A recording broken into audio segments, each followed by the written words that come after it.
When you come in here still, or? Lived there for 10 years. That's my home.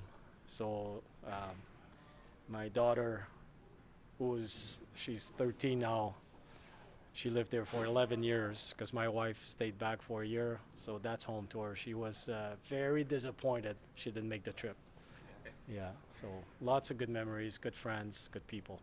Before we maybe ask you about your team, what do you think about what they've done with the place here? Jets #1 team in the NHL. Do you always feel they maybe had this with this core in them? And Well, since day one, Chevy said draft and develop, and he stuck to his plan, and it's paying off.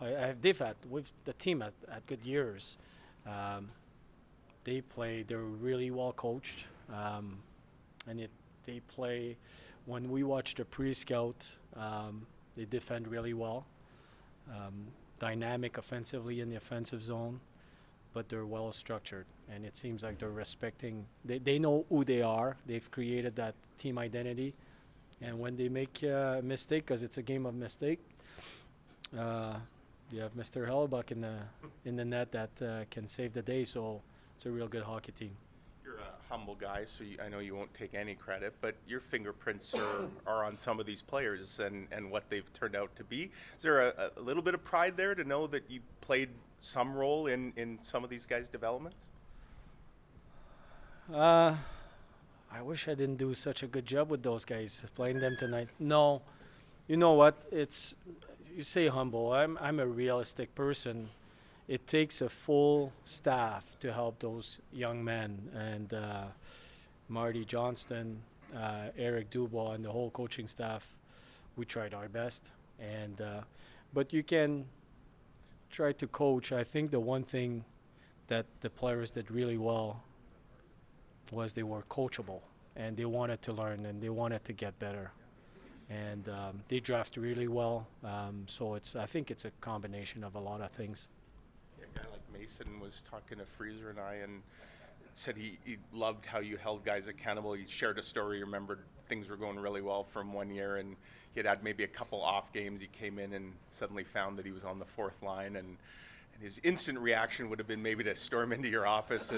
But he said in hindsight it was exactly what he needed, and that's kind of true to who you are and what you are. Have you carried that now into your head coaching job here? Because you've had some tough decisions to make, right? Yeah, well, I believe in the accountability, and it starts with me. Um, and I remember that with Mason, um, he was playing really well, and then we felt as a staff he wasn't playing up to his potential. And I think you can hold people accountable when you care about them, and they know that. And Mason, I remember that day like if it was yesterday. I remember that practice. He found out he was on the fourth line. He was the best player on the ice by far, and he just took off from there. I can't remember if we played him on the fourth line the next. I guess we did, but that didn't last too long. And but he responded well when I said he was coachable, and Mason has a lot of character, so he responded well. I often think of the assistant coach to head coach transition as a tough one. Sometimes they say good cop, bad cop. How have you kind of handled that? I mean, you've had to make some real tough ones too with Patrick, especially. You know what? It hasn't been difficult because I don't play games. I am who I am, and I'm not trying to be a good cop or a bad cop. I just speak the truth. So even as an assistant coach or associate coach, what you see is what you get. And if I think you played a good game or you're doing the right things, I'll tell you. If you don't, you don't. So I think the transition went pretty smooth in that regard. You didn't get this job in a typical way. How do you kind of reflect on the way you got it and how ready you were? Well, 30 years of coaching helped me. I'll tell you this. Claude Noel, remember Claude? Always told me you need to go in the American League at least 3 years. That's a great school, and he was right. So I was there for 5 years with the Moose, and I think the junior years, yes, that prepared me, but not as much as 5 years in the American League. Also working with Claude, but Paul Maurice, we spent an awful lot of time together. He was a great mentor for me. So the 5 years at the NHL level, learning from, to me, one of the best, if not the best coach. And then going in the American League, be supported by the management, the staff we had, finding the right people to work together. I think all of this prepared me properly for that new challenge.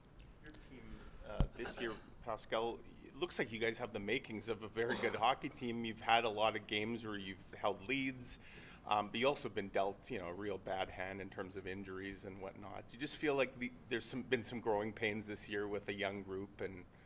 Very much. Very much. So new coach, transition this summer, like the things happened just before camp. We're building, we're trying to build on the culture that was there, but improve the culture, accountability, expectations, and all of that. But I'm going to tell you this, the players are all in. And yes, we have a younger group, but we make mistakes. It's a game of mistakes, like I said, but we're the mistakes, I can understand them, and we can coach them, and we can correct them. So the growth has been consistent. We're in games. The things that we need to improve is, let's say, the defensive zone coverage, for example. It's not so much the structure or how they try to do it. It's more the strength and the time that it takes to become a solid NHL player.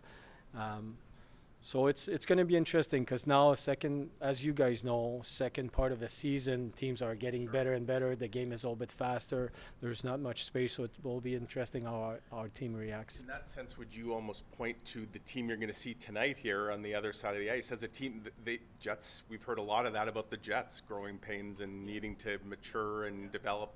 And it seems like this year they've certainly taken those steps. Yeah. Well, I see, like I said, I see a team that is well structured, but I see a team. It feels like they're all on the same page right now, and that will help you win games, even if at nights like you don't have Kyle Connor in the lineup. You have a team plan, and they're all on the same page. So no systems are perfect, no games are perfect, but when your team is on the same page, it becomes closer to perfection, and that's what I'm seeing from the Jets. How much Winnipeg's meant to you? What will it mean to be a head coach on the bench tonight? I think that's the one that I think about it, but I can only answer it once I live it. Like I said, this building was basically my home for close to 10 years. So it's going to be. It was interesting to come back here with Columbus, but being a head coach, it will be a different feeling. I'll tell you after the game. And one more about you always talk about developing players, but what does it mean to see Marty Johnson get the chance to be up with the Jets and be an assistant coach now in the NHL? Well, he's such a hard-working guy, I think, and he's a smart man, extremely loyal. So you look at the values that True North has in place, coming from Mr. Chipman, he fits the organization, and I'm really happy for him. It was just when I hired him to go back in time, I had a lot of resumes, and I remember getting a call from Claude Julien, and he said, "Hey, you have to speak to this guy." I didn't know Marty. I knew of him, and then first time I spoke to him, I felt, okay, he's got a real good chance to become a coach here. So we kept talking, and he finally got hired. But his progression, his growth has been dictated by his work ethic and his loyalty and his ability to learn and be a good team player. And he's a real good coach. I'm really happy for him. What have you seen from Adam?